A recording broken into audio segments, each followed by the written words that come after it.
Dandy. Huh? Yeah, well, I'm glad you're doing I dandy. did something this morning that I bet you haven't done in a while. Tell me. I shot a 357 Magnum revolver. When's the last time you shot a 357 Magnum revolver? I shot a 350. Yeah, no, this is going to shock you. I shot a 357 Magnum revolver last Saturday, but not loaded with 357. It was loaded with 38s. Now, and here's why, Paul. Here's why. This is the one that I have is a beautiful gun. It's a Smith & Wesson Centennial in the black matte M&P finish with the Crimson Trace laser grip on it. It's a $1,200 little pistol. But you put a 357 round in that thing, and you're likely not getting through all 5 rounds because it is a monster in that small snubby at the 357 round. So I will carry it for defensive purposes with 357 rounds in it, but that requires practicing with the gun with your defensive loads, which are expensive, right? You would recommend that. Yeah, you're not going to, would you? Here's a good question to lead off with you. I do that because I know the difference between that gun and 38 and 357. Guys, if you carry a 357 and you do not shoot it regularly only in 38, I would highly recommend against that. You've got to know the round in that gun because that 357 in that gun is a whole different animal than the 38, Paul. Isn't that just good advice to be, you've got to be used to and trained with what you have? Yeah, absolutely. Well, back in the olden days, people would buy 357 mags and they would load them up with wad cutters with target loads that were moving like 700, 750 feet per second. And then they're like, well, I practice with these, but if it's ever real, I'll put in these other ones. Bro, you're going to get one good shot off. The first one, you'll get the first good shot. Probably. Hopefully. But, I thought you'd find that interesting because, I don't spend a lot of time with revolvers in my hand. I don't carry one anymore. But every once in a while, it's good to get out and kind of, step back in time a little bit. Well, I have a beautiful Smith & Wesson 686, and it's a gorgeous gun, and that gun is very manageable in 357. Unlike those little snubbies, man. If you're not used to shooting guys, if you've got a snubby and you're not used to firing it in 357, don't think you're going to load it and understand because what Paul is saying is right. You're going to be lucky to get that first round off, and there's a likelihood you could drop that gun. I mean, it's actually painful to shoot if you're not used to it. It's a little monster. There's no question about that. You want something with some weight on there, but get used to that. And if you're going to be doing that, do it with your defensive rounds as well. Mr. Hogue and Mr. Packmeyer figured out how to fix that, but we probably don't want to spend all day talking about that. No. There's a lot of fun stuff going on. That is a fun conversation, though, and it's something that we haven't talked about in a long time. You're right, the various grips. And with that 686 I have a beautiful set of wood grips on that gun, but I go right back to the Hogues or the Packmeyers on that well for the grip itself. While the wood grips look really cool, they're not near as functional. I will say that. That's just my personal opinion. Your mileage may vary, ladies and gentlemen. Paul, I sent you a text earlier. I said, there was a lot going on. And I just want to refer over to some of the stories that AWR has been writing about. Guys, we're going to go into greater detail about more of this with AWR on the Sunday Monster Cast. And, Paul, what you just said reminds me. I got a little joke for you, listeners. And, Paul, do you know why pirates are called pirates?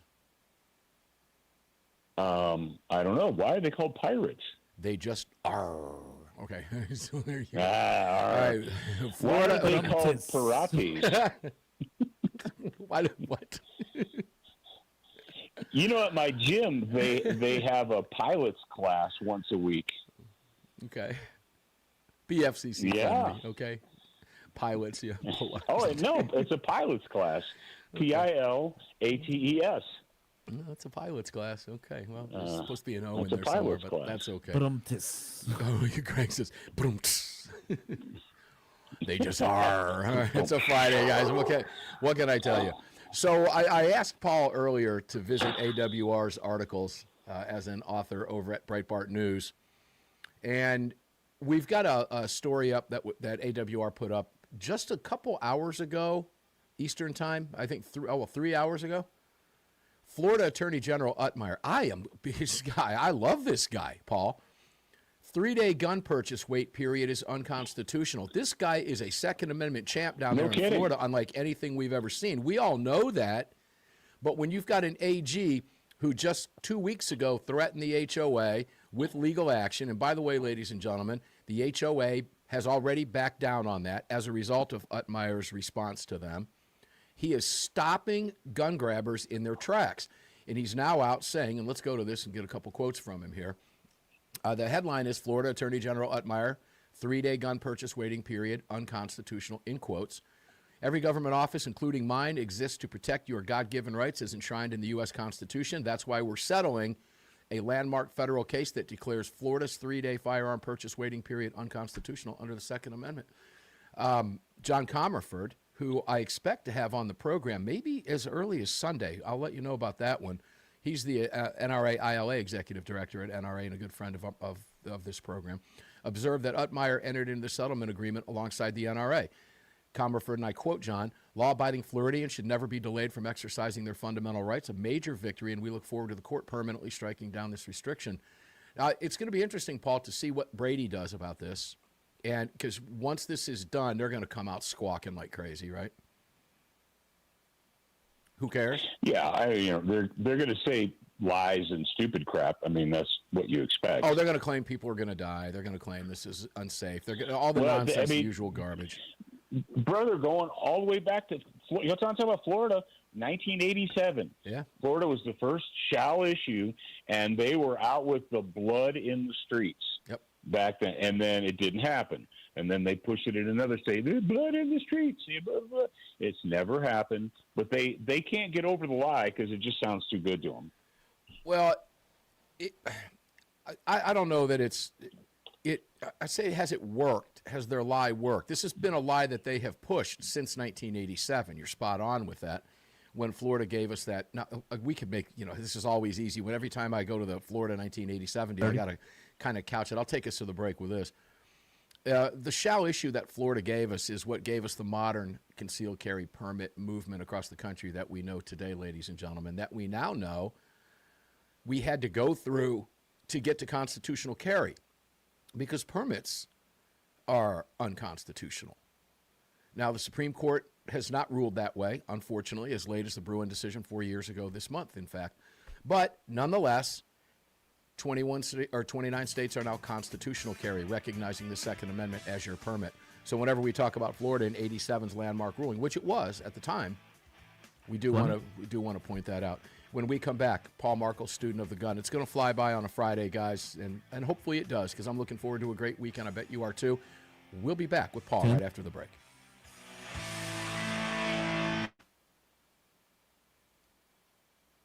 Ain't much. Yesterday, so the timing was perfect. Or actually, this morning, I think the pots that my wife made this morning were the last of the blackout, so the timing was great. Blackoutcoffee.com. You can see the QR code up there above me in the corner on the screen. Point your phone at that and go get some Blackout coffee. They've got something for everybody, I can promise you that. Let's go back over to Paul Markel, student of the gun. Paul, welcome back in, my brother. So I was, during the break, I was showing the Mark with Guitar segment. And Paul, I have a very special guitar that I want you to see because you were not in the seat during the break. But this is an Epiphone Sheraton Pro, and of course Epiphone made by Gibson. And the reason I bring that up, ladies and gentlemen, and Paul, you'll know, the Reverend Ken Blanchard, the black man with a gun, is where I got this guitar. Ken sold me this guitar. He was kind enough to give it to me. He said, I've got so many guitars, I'll just give it to you, brother. I said, not going to happen.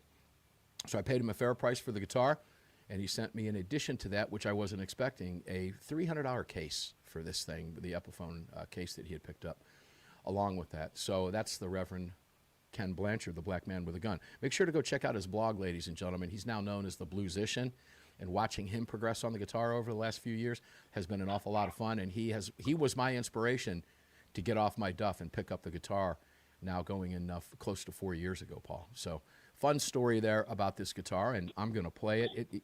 Tonight, the amps are going to be just a little bit louder today, so I warn my neighbors that are watching the show, pay attention. You'll hear me later. Paul, welcome back in. I even forgot where we left off. Where did we leave off?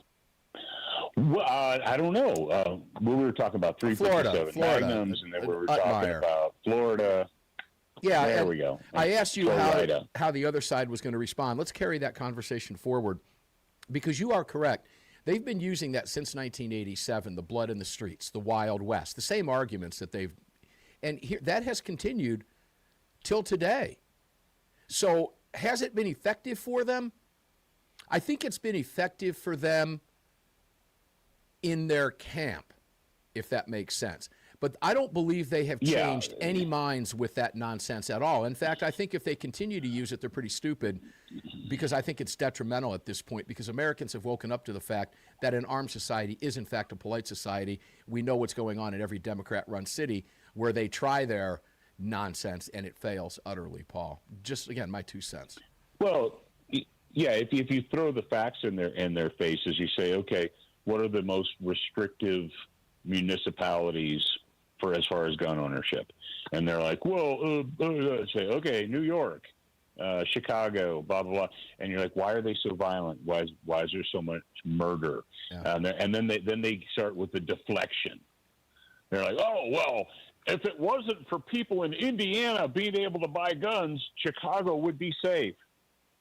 It's like the New York deflection. It's like, if it wasn't for the people in Virginia, New York would be safe. You know, what do they call it? The iron pipeline coming from Florida, Georgia, up into New York. You know, it's always something. An iron pipeline. You know. Yeah, they never stop. Now, Chicago White Sox are in the news today. AWR posted this up. He's got a lot of great work out there. I haven't spoken to him that much over the last couple of days, because he has been so busy writing. And I said, yeah, you're banging stories out over there like crazy, man.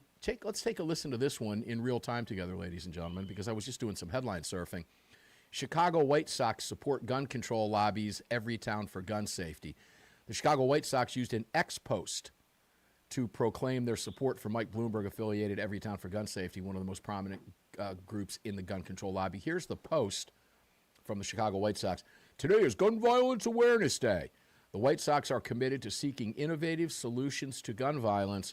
We are proud to support these organizations and their efforts to help create a safer community. And they have a link to a thread, Stand Against Gun Violence, which is nothing more than Michael Bloomberg-funded anti-gun, unconstitutional, un-American, anti-American during our 250th anniversary, where we celebrate our liberties and freedoms. The White Sox apparently do not feel the same way. My response, don't buy White Sox merchandise and don't go to the games. Find a new team. I mean, we're at that point, folks. Go ahead. Well, here's the thing. If you're still supporting the corporate sports monolith, right, Yeah, whether it's NFL, NBA, Major League Baseball, if you're supporting even hockey, you know, I thought for a while naively that hockey was safe because it was a serious man's game watched by men, and they're gone. They caved to the Rainbow Mafia, right? So my point is this: if you're still wasting your time supporting these arrogant millionaires that could care less about you, you really need to rethink your priorities. You're like, oh, I like that. Read a book, man. Get better hobbies. Play the guitar or something. But the idea that this blind allegiance to these corporate monoliths that could give two craps about your rights. Let's face facts. They don't care about American values. They don't care about traditional American values. They don't care about rights. What do they care about? They care that you're stupid enough to keep, it's like every other Hollywood, project. They care that you're stupid enough to keep giving them money. So that's what they care about. And they're banking in Chicago that their fan base is stupid enough to just keep giving them money. So let's ask this question. End of story. Is it end of story? I want to take it a little further. What do you think? Send it. What do you think would lead Chicago White Sox ownership to post something so divisive that has nothing to do with baseball. We've got 30 seconds, so I'm going to hold it there, Paul. When we come back, I want to go back to that. Why would White Sox management decide to post something so divisive, so politically divisive in today's day and age, on our nation's 250th anniversary, that is an infringement on some of our core fundamental rights? Of course, number two being the Second Amendment, which we talk about every day on this program. It is Armed American Radio. I wonder why and what they're thinking when they have to know that there are people who will withhold their funds. Maybe not. Maybe not. We'll be back with Paul right after the break to discuss it.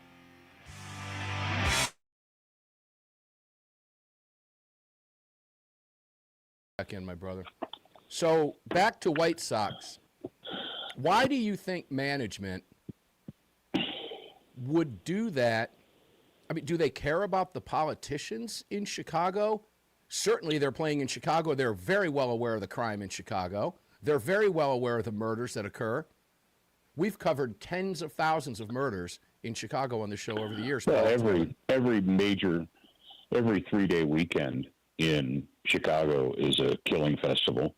Every weekend. And we all know that, and nothing. And it's not going to change. I think there's two things afoot here. Number one, we have a huge detachment between these. I don't want to sound like I'm a socialist, but these corporate billionaires. You have these elitists that don't run.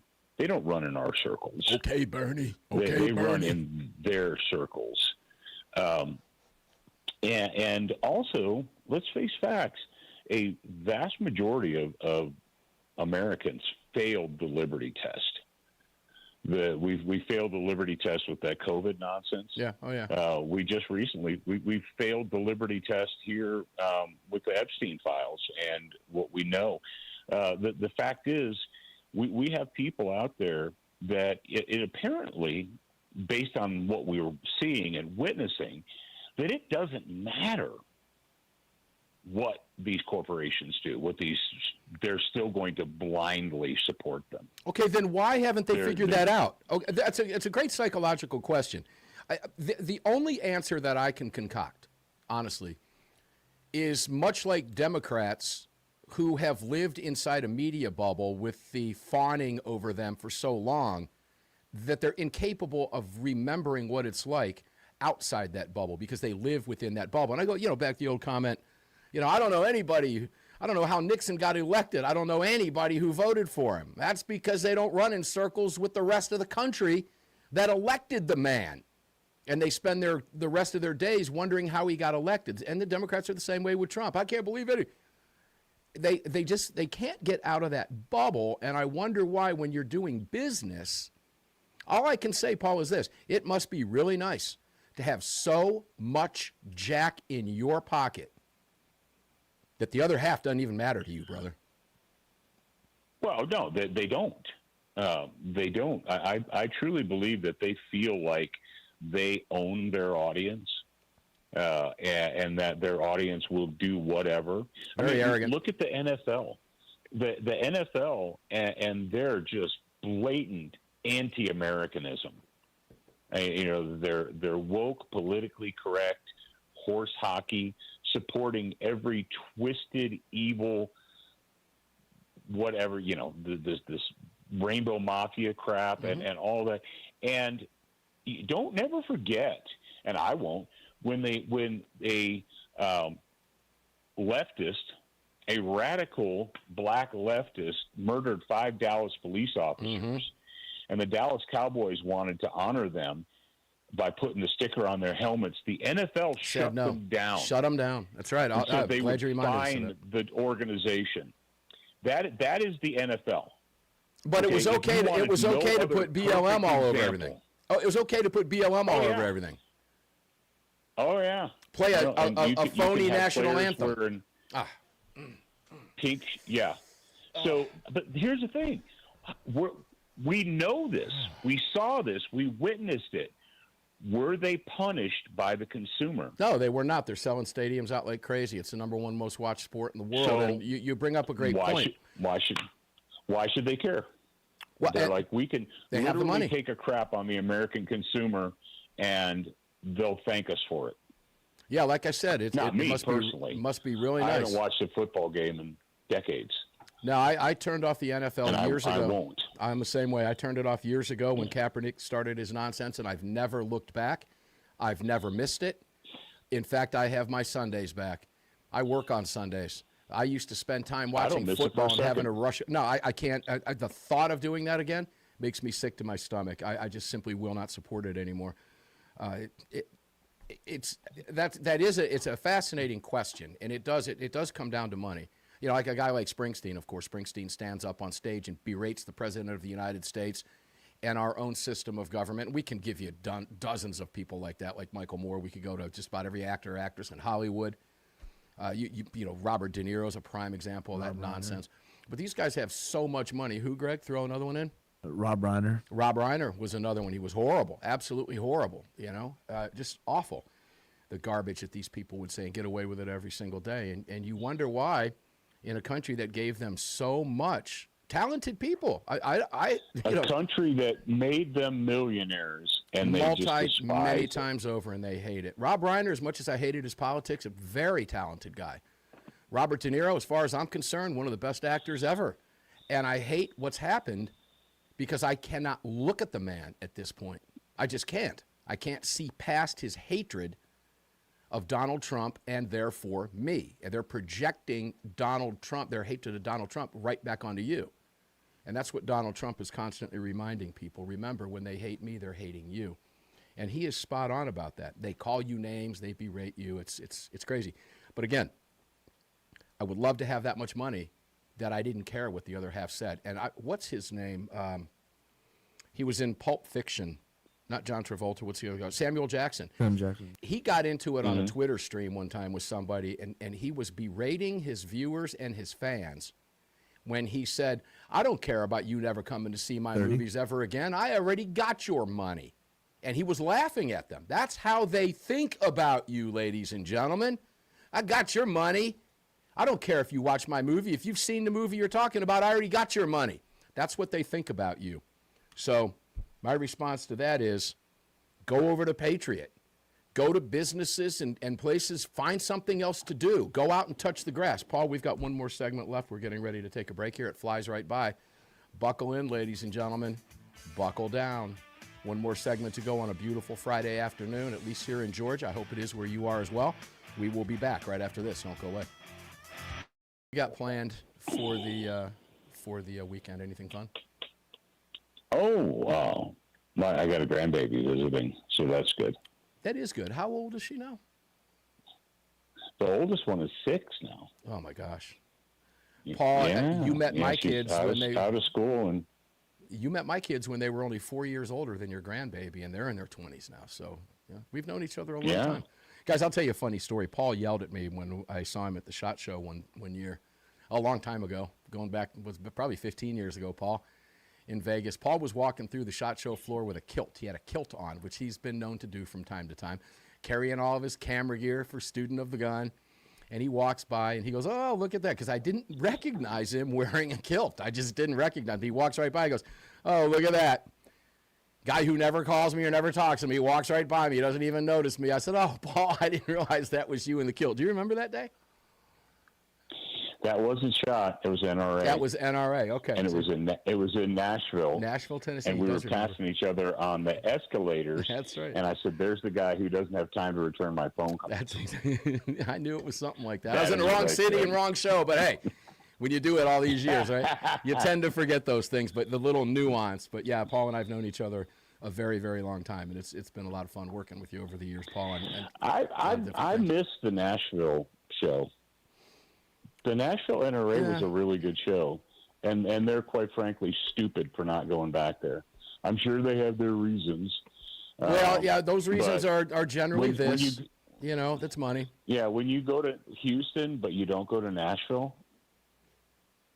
well, what's up with that?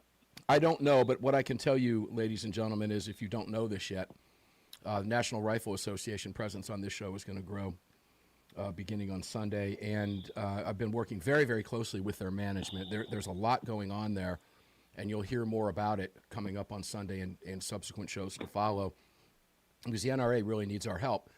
And you know, the next convention from NRA coming up again is here in the Atlanta area again. So they went Atlanta, Houston, and back to Atlanta. Yeah, Atlanta is, even for me, I'm about 40 or 50 miles away from downtown, and I've only been to downtown Atlanta. I drive through. I only go if I have to. I drive through it to fly out of it. In all the years I've lived here, my wife and I have never said to each other, honey, let's go downtown to Atlanta and get dinner. It's never happened. It's not going to happen. I've gone to a couple Hawks games with my son when he was a kid, big basketball fan, and I've never been to a concert down there. There's just nothing I need to do. It's not a real friendly town.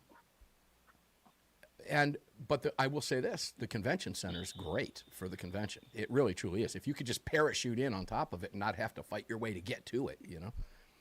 So I don't mind it. It's a little bit close to me, but people that don't understand Atlanta, Paul, somebody can say to me, ooh, I'm going to be in Alpharetta. And my response to that is, you might as well be in L.A. Don't plan on seeing me, because traffic might take you about as long as it would to drive to L.A. Anyway, what's going on at Student of the Gun? Paul, round us out today. Oh, well, actually, you know what you could ask me? You could say, Paul, have you read any good books lately? You remember when we used to say that to each other? Paul, have you read any good books lately? Not just you and I, but as adults, we used to say, have you read any good books lately? Well, the answer is yes. I'm holding it up, and it's called A Pipe Hitter's Guide to Red Dots and Optics on Handguns. Who wrote it? By Nicholas Orr, and it is Nicholas Orr. Okay, there we go.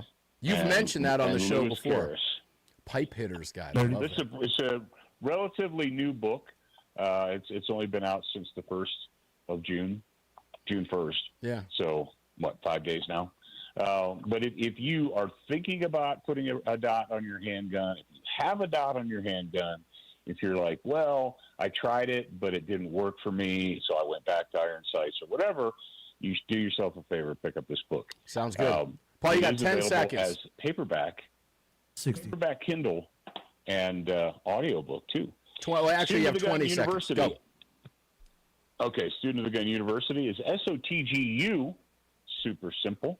SOTGU, go there, sign up for one of our distance learning classes, use the promo code AAR, and save some money. So let's throw, I think we did this one other time. Let's throw the AAR gang signs, right? AAR gang signs.